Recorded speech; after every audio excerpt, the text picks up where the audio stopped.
Entanglement is a type of entanglement is correlation at the end of the day. So don't get lost, within buzzwords and whatnot. Entanglement is correlation at an intuitive level, and it's correlation between more than one qubit, so at least two qubits.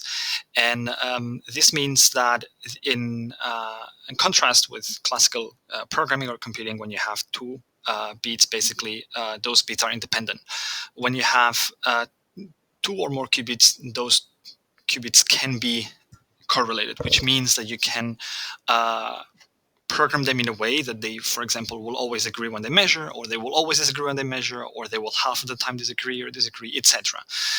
You can visualize that by taking a look at this side of the grid in this visualization, and there's many different ways to do that in a gate type of model. But one of the things you can do always is use control gates: control X, control Z, control Y, and that will create different types of entanglement.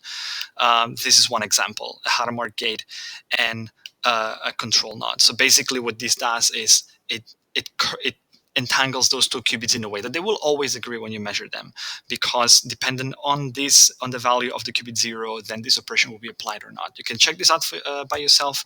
I'll put the links below of all the other extended videos, and you can take a look at stuff like the control Z as well. So everything should be linked in the description.